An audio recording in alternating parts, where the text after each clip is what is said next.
not going to get into the technical aspects of transhumanism, though I do believe that one of the problems with faith with regards to public understanding of the matter is that it encompasses such a wide range of things. And we've seen some of them, but from genetic engineering, implant technology, artificial intelligence, nanotechnology, all the way to cybernetic prosthetics. Although all of these things fall under the transhumanist label, assist people with a disability in order to regain a normal quality of life, and technology that seeks to transform us entirely. The focus of my talk today will be on the ultimate transhumanist goal, what has been termed by Ray Kurzweil, one of the leaders of the movement, as the singularity. In his book titled "The Singularity is Near: When Humans Transcend Biology," he writes, "There will be no distinction post-singularity between human and machine or between physical and virtual reality. It's very important to understand that transhumanism is simply the transitional stage between humanism and post-humanism. Make no mistake, the final goal is to eradicate humanity as we know it. Once you understand the final destination, it becomes much easier to look back and identify the psychological conditioning, the biological tampering, the cultural grooming, and the educational prepping that we have been subjected to for decades in preparation to making us accept a post-human future. Wow. It takes a lot of physical and psychological abuse to get an intelligent species like ours to agree to its own extinction. Wow. Most, if not all, that has transcended in the last 60 years was designed to get us closer to accepting such a dystopian reality. Whether you care to accept it or not, we live in a hyper-controlled matrix where our perception of reality is meticulously planned, managed, and executed in order to control and steer us in whichever direction they wish. And the direction is a post-human world. For this, they first needed to destabilize, dehumanize. Only the devil will want this goal.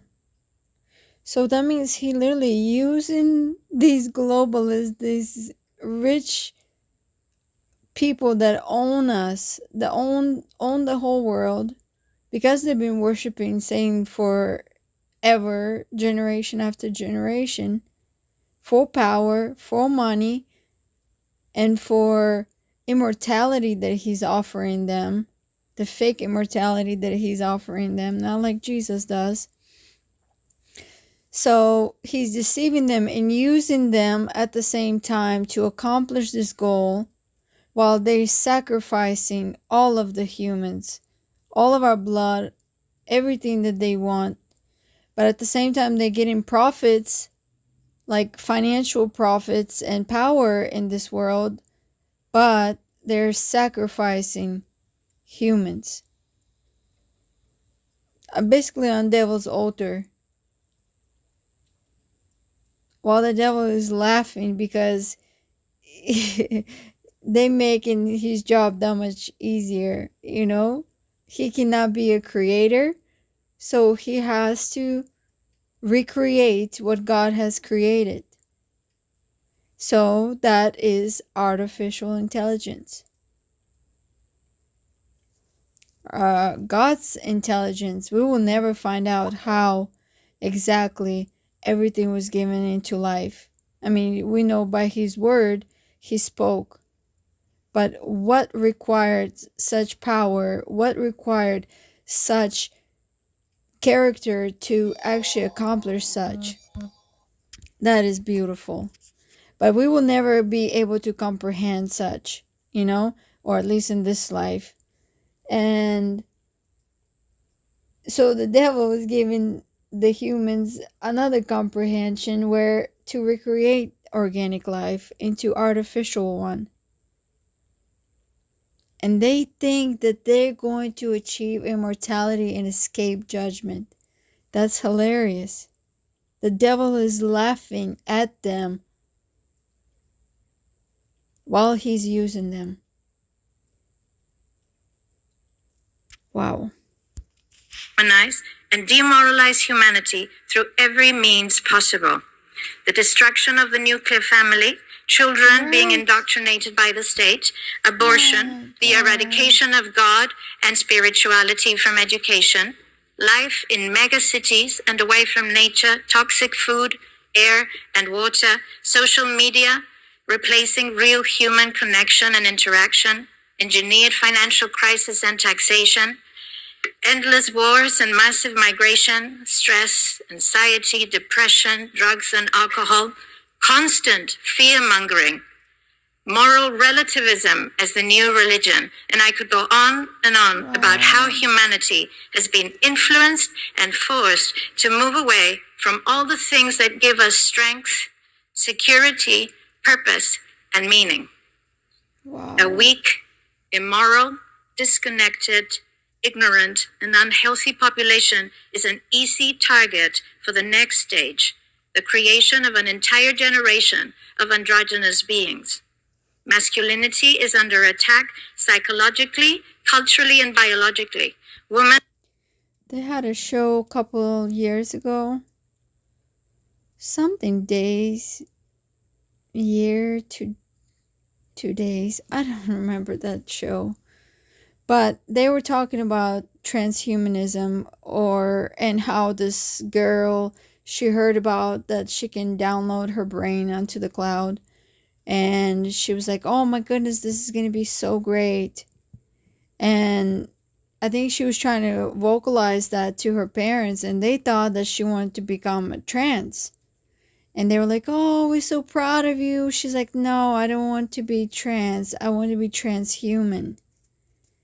And she literally downloaded her little brain onto a cloud. This is a scam.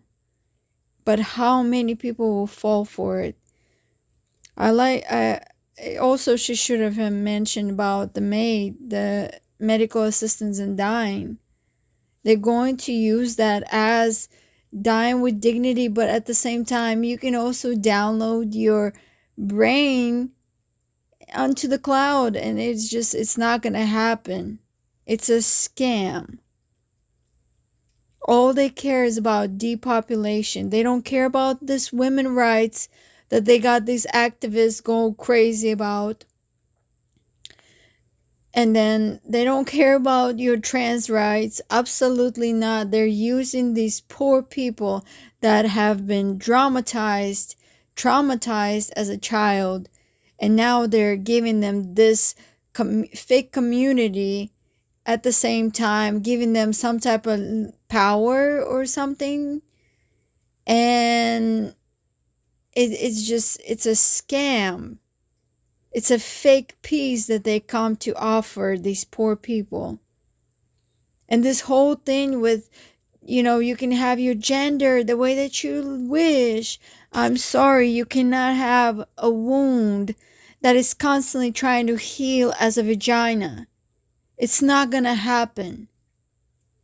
Or a non-functional penis that has taken a piece of your meat out of your forearm or out of your leg, installed there with the plastic tube inside of it as a penis. You cannot have that.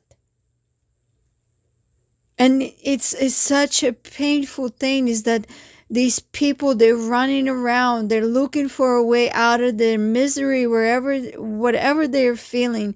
The devil got to them.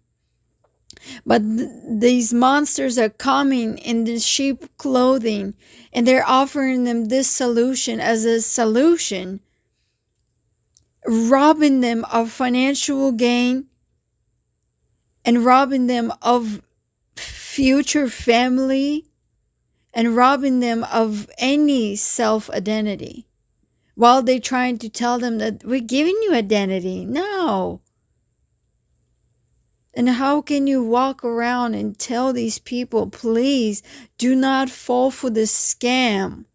They're lying to us.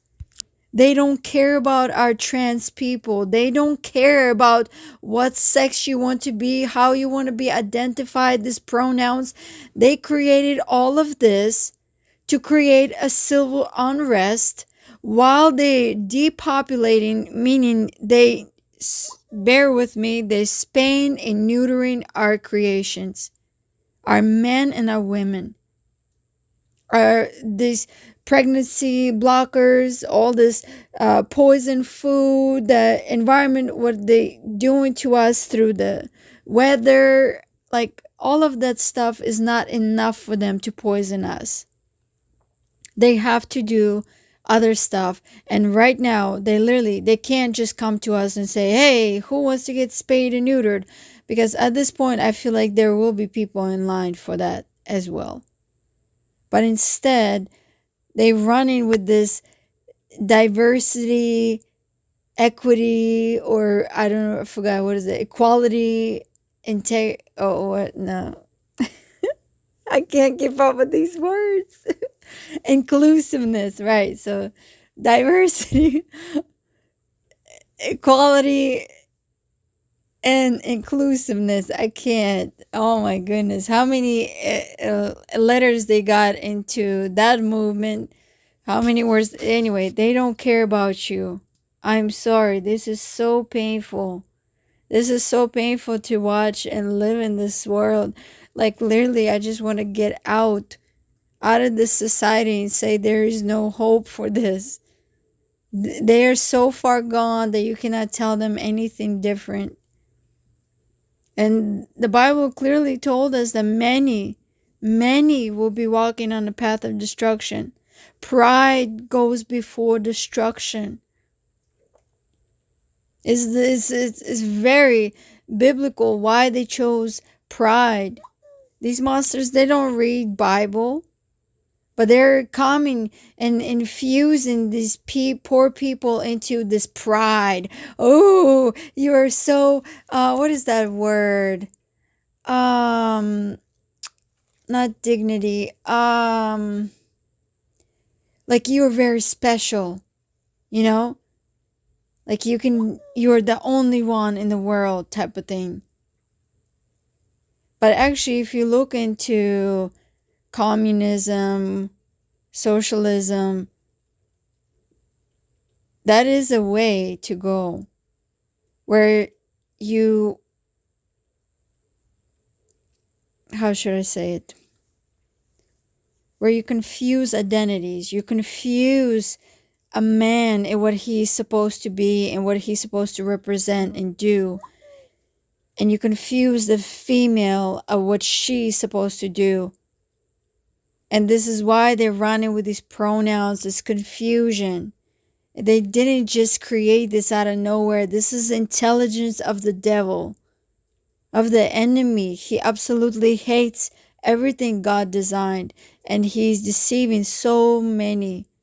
He's deceiving the globalists to use them to accomplish his mission. And at the same time, the globalists are deceiving the humanity as if we're being sacrificed on the altar. Man, I wish I could record this whole play. Women are being replaced in sports, entertainment, and politics by men pretending to be women. And children are being indoctrinated at school to think that gender is a choice. The transgender movement is not a grassroots movement. It comes from the top. It has nothing to do with people's freedom of expression, sexuality, or civil rights. It's an evil psyop with a clear agenda to get us closer to transhumanism by making us question the most fundamental notion of human identity, our gender. So beautiful. That is so beautiful. Man, it's so painful. Why can't we wake up?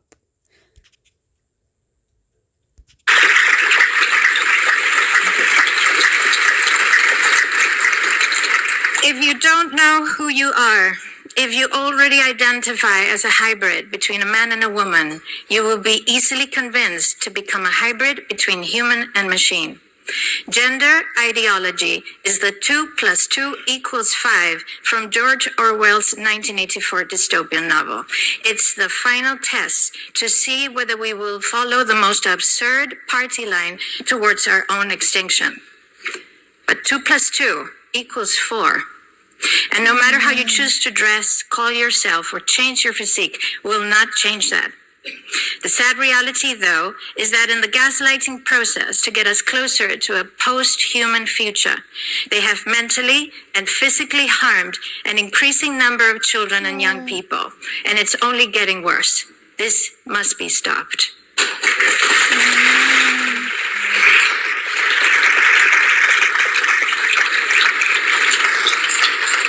Understanding the philosophy and the ideology behind the transhumanist movement is crucial if we're going to make the right choices as a species.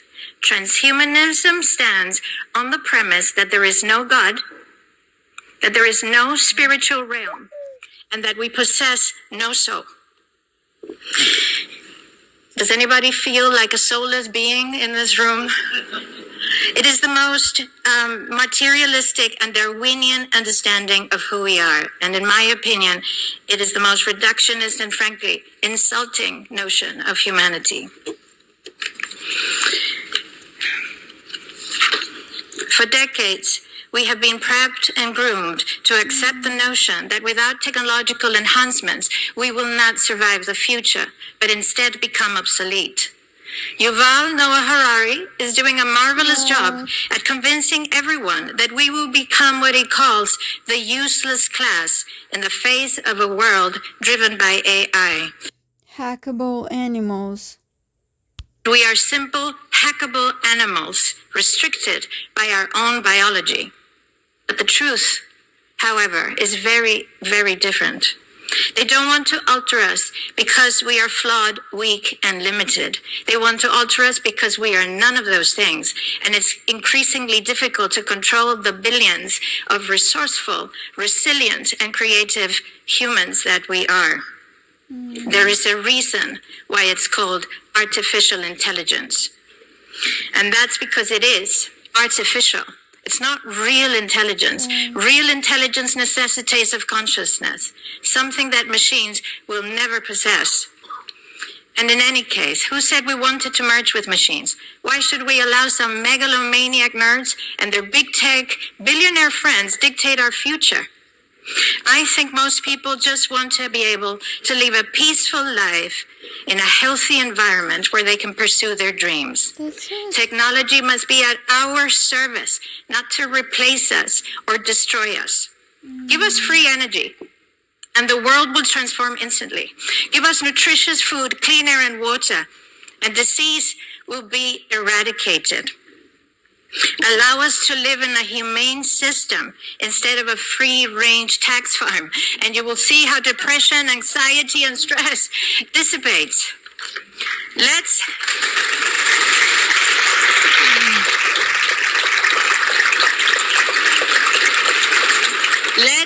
Let's use technology to make our lives more humane, not to make humans a thing of the past. The things we value most are those things that cannot be replicated by machines. Empathy, compassion, courage, intuition, imagination, passion, love, all of the things that make us unique. We are the most sophisticated beings on this planet and possibly the universe, for all we know. Our body is a universe in itself, one that we still have not yet fully discovered, and our brains are the most complex cognitive piece of biological machinery in the world. Just to give you a sense of our brain power, in 2013, joint teams of researchers from Japan and Germany got together to simulate a single second of human brain activity. They created an artificial neural network of 1.73 billion nerve cells connected by 10.4 trillion synapses. Sounds very impressive, but actually it's only a fraction of every human being's nerve cells. Scientists believe we all carry between 80 and 100 billion nerve cells, or about as many stars, in the Milky Way.